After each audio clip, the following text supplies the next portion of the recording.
మనిషికి ఎక్కడ సంతృప్తి పడాలంటే ముందు తినడానికి ఉందా లేదా, తినడానికి ఉండకపోతే హత్య చేసి సంపాదించినా నేరం లేదని చెప్పారు ధర్మశాస్త్రాల్లో. ఆకలి ఎంత దారుణమైందమ్మా, ఆకలేసి పాపం చేసిన తప్పు లేదు, మాఫీ చేయండి పాపాన్ని అన్నారు. కానీ దేశంలో జరుగుతున్న ఘోరం ఏమిటి అంటే, కడుపు మండి కడుపుకి లేక ఎవడి జేబైనా కొట్టేస్తే వాడిని పోలీస్ స్టేషన్లో పెట్టి చితక్ కొట్టేస్తారు. జేబుకు డబ్బులు తక్కువై కోట్లు కోట్లు సంపాదించడం కోసం ఎవడు పొట్టో కొట్టేస్తే వాడిని జైల్లో పెట్టి తరగడా పెట్టి గౌరవిస్తారు.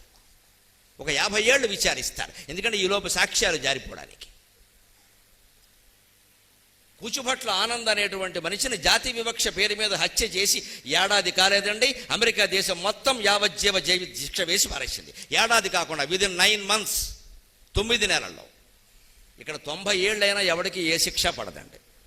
ఈలోపు జడ్జీలు మారిపోతారు, సాక్ష్యాలు మారిపోతారు, అసలు ఈ హంత కూడా చచ్చిపోతాడు, గొడవ లేదు.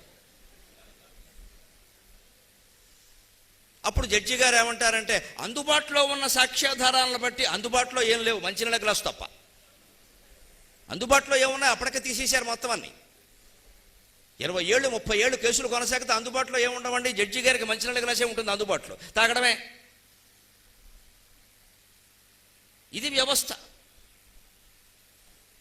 తన పొట్ట కోసం ఎవడైనా జేబు కొట్టేస్తే వాడు నేరస్తుడు కాదండి. ధర్మశాస్త్రంలో స్పష్టంగా చెప్పారు. తల్లికి మందులు లేక ఒకడు మందుల షాపులోకి వెళ్ళేట, మందులు ఎత్తుకుని వచ్చాడు, ఎందుకంటే డబ్బులు లేవండి, చచ్చిపోతాం తల్లి.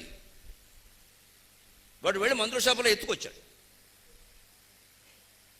వాడేశాడు, తల్లి ఏదో బతికింది. తర్వాత వాడిని పట్టుకున్నారు, శిక్షించడానికి చూశాట. చందమామ కథ ఉండే, తర్వాత వచ్చింది చందమామలే. శిక్షించడానికి చూస్తే రాజు అన్నట్ట, వాడికి ఆ పరిస్థితి కలిగింది అంటే నా పరిపాలన సరిగ్గా లేదన్నమాట, ఆ పిల్లాడికేసే శిక్ష నాకే వేసుకుంటాను అన్నట్ట. అది ఇండియా, దట్ ఈజ్ ఇండియా. నా రాజ్యంలో నేను పరిపాలిస్తుండగా కన్న తల్లికి మందులు కొనడానికి లేని స్థితిలో 16 ఏళ్ల కుర్రాడు ఉన్నాడంటే దోషం నాది, వాడిది కాదన్నాడు రాజు. అంత బాధ్యత వహించేవాడు పరిపాలనకి.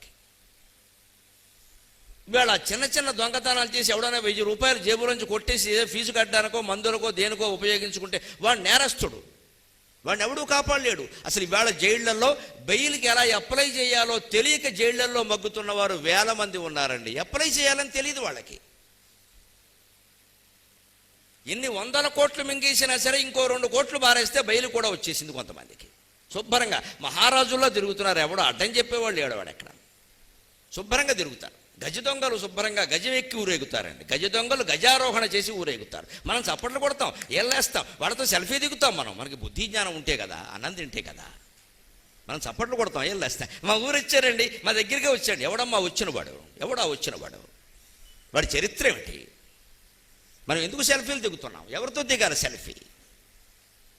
ఒక నీతిపరుడితో దిగాలమ్మా. అవినీతిపరుడని స్పష్టంగా తెలుసుండి, గూండాలు మర్డర్లు చేస్తున్నారని తెలుసుండి వాళ్ళతో సెల్ఫీలు దిగుతూ ఉండం మనం హాయిగా.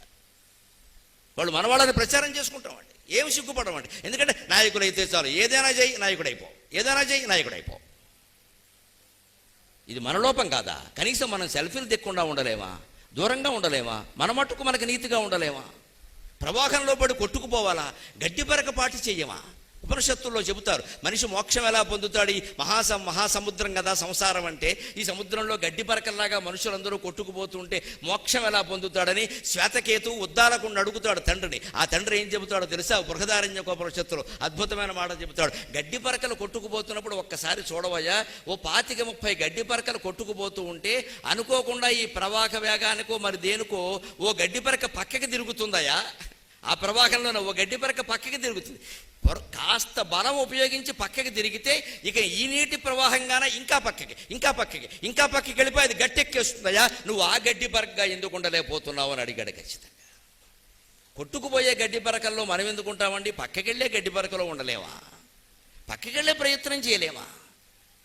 అందరూ దుర్మార్గులతో సెల్ఫీలు దిగితే మనం దిగాలా? దుర్మార్గులను స్పష్టంగా తెలుసుండి.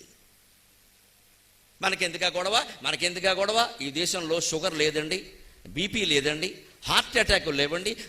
దేశానికి అందరికీ వ్యాపించింది, 90% మందికి వ్యాపించిన వ్యాధి పేరు ఏమిటో తెలుసా? మనకెందుకు ఇదే వ్యాధి అండి. మనకెందుకటన్న వ్యాధి. నాకు ఒళ్ళు మండి పద్యం చెబుతున్నా. మనకెందుకటన్న వ్యాధి. మన దేశములో అనుదినము వృద్ధి చెందగా మన దేశము వృద్ధి యగునే మాటలు దక్కన్. ఇది ఆశు అంటే, ఇది అవధానం అంటే, ఇది అమ్మవారి దయ అంటే పద్యం అలా వస్తుంది బాణంలాగా. మనకందరికీ ఉన్న వ్యాధి ఏమిటంటే నిర్లిప్తత.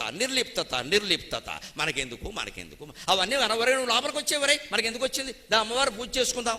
అమ్మవారు ఎన్ని ఆయుధాలు ఉన్నాయో చూడండి అమ్మ. అమ్మవారు పూజ చేసుకుంటూ కూర్చోాలి. 10 ఆయుధాలు చేత్తో పట్టుకుందండి అమ్మవారు అక్కడ, దశ ప్రకరణ ధారిణి అని.